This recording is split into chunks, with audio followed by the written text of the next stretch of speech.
You are not alone in the physical sense. You have people around you. Maybe a lot of them.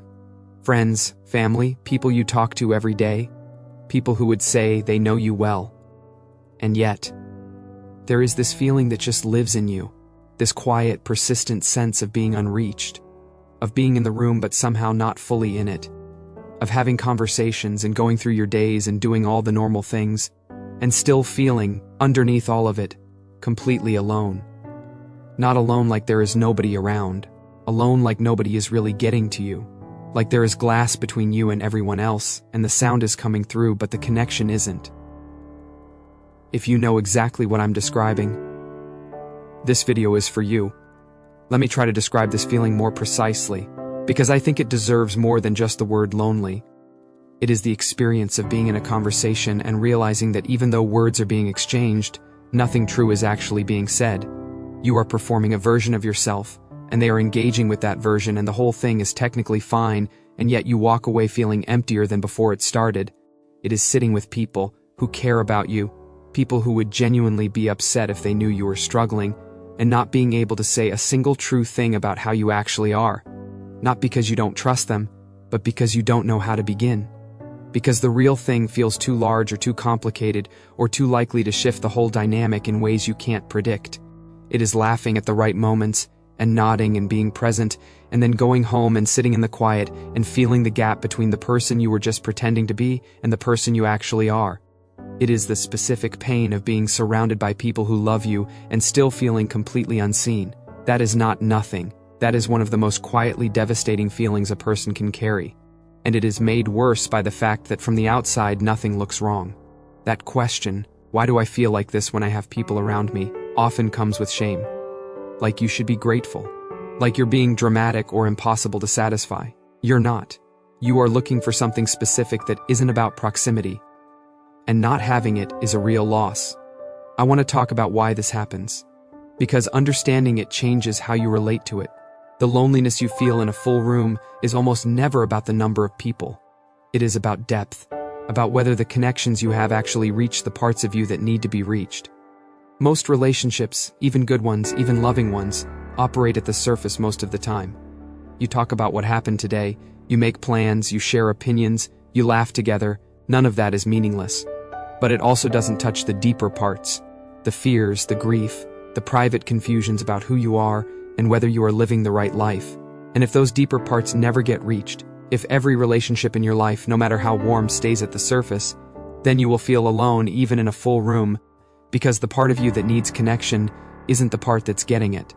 Sometimes this happens because you haven't let anyone in that deep, because somewhere along the way you learned, through disappointment, through being met with the wrong response at the wrong moment, that the deeper parts of you weren't safe to share. So you got very good at managing the surface while keeping the real interior locked. Sometimes it happens because the people around you genuinely aren't capable of that depth. Not because they don't care, but because they haven't developed the capacity or the language for it. That is a limitation in them, not a verdict on your worth. And sometimes it happens because something in you has shifted, a loss, a depression, a slow erosion, and the connection that used to feel like enough no longer reaches where you are now. The people haven't changed, but you have moved, and the bridge between you needs rebuilding. Whatever the reason, the loneliness is real. It is not ingratitude. It is a gap between what you have and what you need, and that gap deserves to be taken seriously. I keep coming back to the image of glass, that feeling of being separated from everything by something transparent and invisible. You can see through it. You can hear through it. You can even reach through it in small ways, a smile, a laugh, a moment of genuine warmth, but you cannot fully cross it.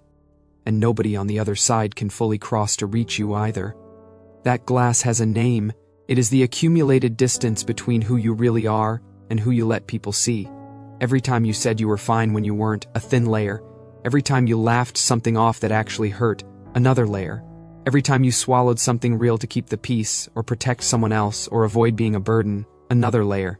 None of those moments felt significant on their own, they were just the practical thing to do. But over time, over months and years of choosing the managed version over the real one, the glass gets thick.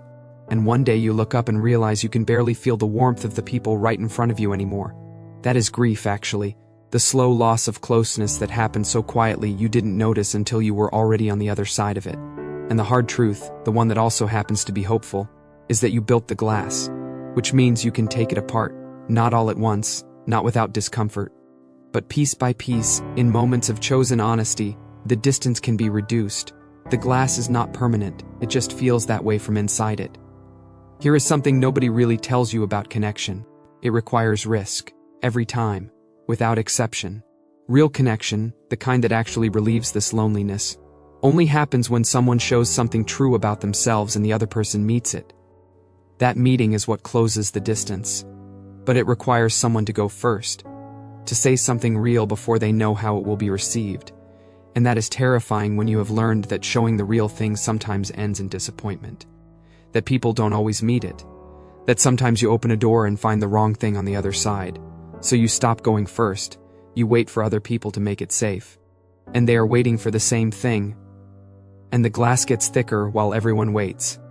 I am not saying you need to be radically vulnerable with everyone. Not every relationship is meant for the deep end. But somewhere in your life there is likely at least one person who could handle more of the real you than you are currently showing them. One person whose capacity you may be underestimating because you have never tested it. The loneliness will not dissolve by itself. It needs a crack in the glass.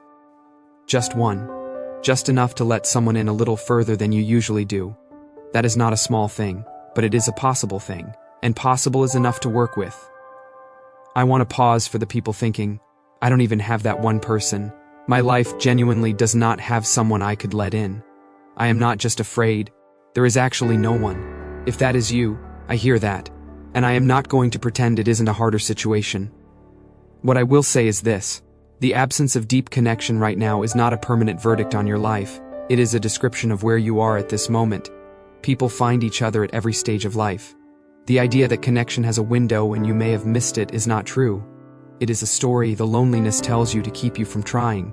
And in the meantime, while you are building toward the connections that haven't arrived yet, please do not suffer in silence if it is becoming too heavy. There are people whose entire purpose is to provide exactly this kind of witnessed, honest conversation. Therapists, counselors, support groups, spaces where the glass is allowed to come down without judgment. Asking for that kind of help is not failure. It is one of the most honest things you can do for yourself. The feeling of being alone in a full room is one of the loneliest feelings there is. Partly because of the loneliness itself, and partly because it comes with confusion. I have people, so why do I feel like this? That makes it hard to even take seriously. I want you to take it seriously. Not in a dramatic way, but in a quiet, honest way that says, this is real, it matters, and I deserve to do something about it. You deserve connections that reach you. Not surface ones, real ones. The kind where someone knows something true about you and stays anyway. The kind where you can say I'm not okay and not have to immediately follow it with but I'm fine. That is not too much to want. That is a basic human need, and you are allowed to keep looking for it until you find it. You are not too much. You are not impossible to connect with. You are not broken in some way that means real closeness can never reach you. You are someone who has been protecting themselves for a long time, and protection, when it goes on long enough, starts to look like distance. But it is not distance. It is just a door that hasn't been opened yet. You are allowed to open it. Slowly, on your own terms. Come back whenever the room feels too full and too empty at the same time. This space is here. And so are you. Still here. Still looking. That already means something.